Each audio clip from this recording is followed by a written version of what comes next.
Natasha Sunshine Antonioni with Beauty Snap, a quick tip beauty and wellness site for the modern woman on the go. Today is a very exciting day because I have my beautiful friend Matthew Garber, master stylist from New York City here today, and he's going to give us a bunch of tutorials. And today we're just going to start with a classic day makeup. Yes, super natural, super easy. Get the most out of as few products as possible. We love that. And just before we get started, I want you guys to hear a little bit about Matthew. You've been doing makeup for... Well, I've been doing makeup since '96. My intrigue with makeup began when my mother first said to me that she had to put her face on. And I was fascinated with what that meant. And so the obsession began, basically. Nice. Yeah, so forever. Nice. So was your mom your first? She was my first educator. Okay. I'll say that, for sure. We love it. Well, he is a master, so get ready to see some beautiful work right now. So first we're gonna start with just concealer, and you focus, look straight up. Focus concealer around the skull of the face. You take out your concealer and blend it on your hand before to get a little more movement out of your product. And then with the leftovers of that, you want to take it above the brow. So you get a bit of a highlight action there. And in through around the mouth. Basically the skull area. What is the highlight above the brow doing? It's just keeping your focus around the eye area. So the highlight is not just under the eye, because you'll see a lot in photos, look up, that you see the brightness under the eye, and if it occurs above the brow as well, it makes it look less artificial and more natural. Like you just have amazing bone structure, which you do, my dear. Thank you. And also then you're using less foundation, because really we want the focus, the focal point, the eyes, lips, to be perfection around that. Everything else we want to show as much skin as possible so that you look like you're not wearing makeup. So then with the residual, after you've gotten rid of most of your product off of the brush, you'll take and just conceal any discoloration on the lid, giving yourself a fresher palette to work your shadow on. And sometimes you can just do the conceal on the lid where the where there's more pigmentation, and then you have sort of a natural shadow.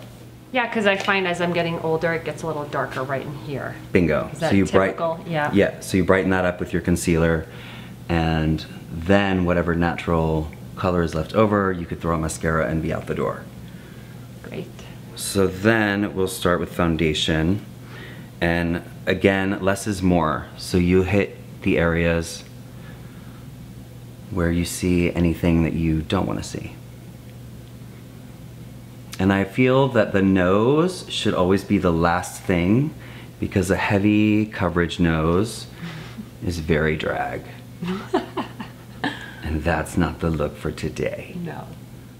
So then, like I said, leave as much of your own skin available for viewing so that you can see, so they can see less of the makeup and more of you. So once you have your foundation and concealer in order, you want to set. And you want to look straight up, tap in your concealer so any creasing, we're not setting with the powder.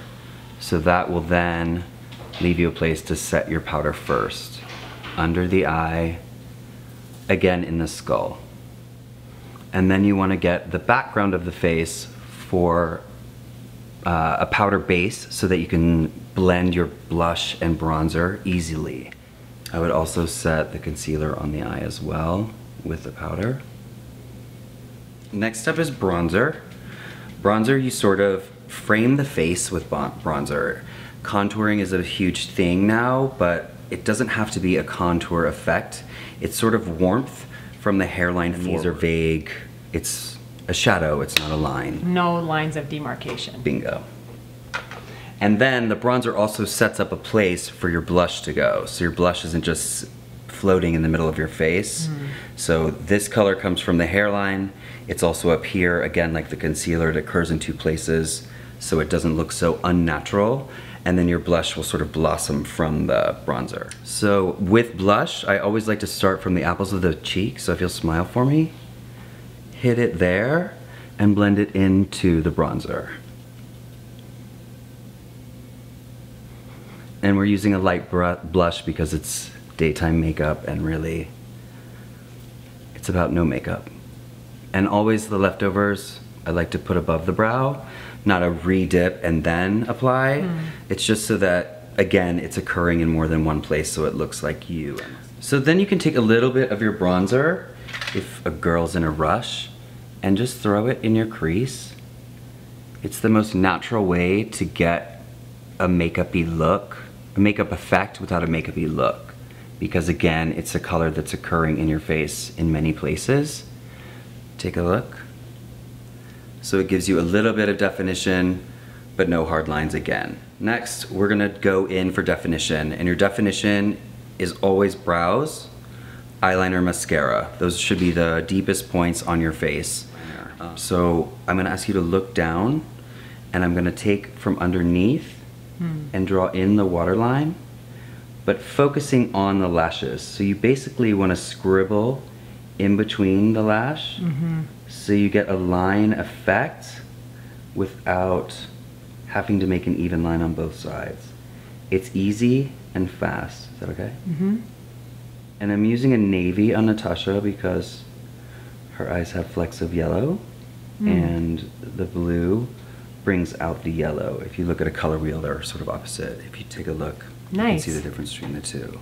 I love that because when I put my mascara on, you always see that bald line underneath. Bingo. Yeah. And this takes that out of the equation. And it's more youth enhancing to have this like plump base, right? Totally, and it's crisp. It's a crisp line where you can have them. Nice, awesome.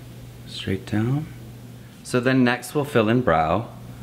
And when you fill in the brow, focus on the top. Thing we say in Texas, the higher the hair, the closer to God.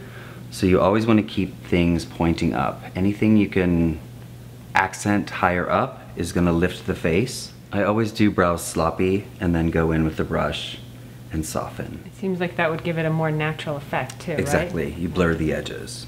So from the hard lines that we've created, the tight line from underneath, I'm going to take the mascara at the base of the lash and bump it. Whenever your mascara comes out of the tube, there's always excess. So you sort of get rid of that excess at the bottom of the lash, so you don't have clumps at the end, and it's just reinforcing the tight line that we've done prior. So once you bump it on both sides and get enough of that excess off, then you start pulling it through. Just take a look at the bump. So you see a thicker line at the base. Love that. And it keeps the ends wispy, and it keeps the base thick. And if you're ever in doubt, always more mascara. Boom. You have your focal points, but she looks very natural. So then for the lip, we'll use a bit of lip liner for definition, but we're not focusing on the outside of the lip. We're just giving color, but no hard lines, so that there's weight at the base of the face as well, not just all up here. Then we'll use this lip shine to give an easy moisturized look on top of the color. Voila. So there we have it, a classic, simple, everyday makeup. Thank you, Matt. My pleasure. Well, if you like this tutorial and you want to see more like this, come check us out at beauty-snap.com. We're on YouTube at Beauty Snap TV, and you'll find us on Facebook at Beauty Snap. Hope to see you there. Bye. Bye. So there we have it, a simple, classic, everyday makeup. Thank you, Matt. My pleasure. Well, if you like this tutorial and you want to see more like this, come check us out at beauty-snap.com. You can find us on YouTube at Beauty Snap TV, and you can find us on Facebook at Beauty Snap. Hope to see you there. Bye. Bye.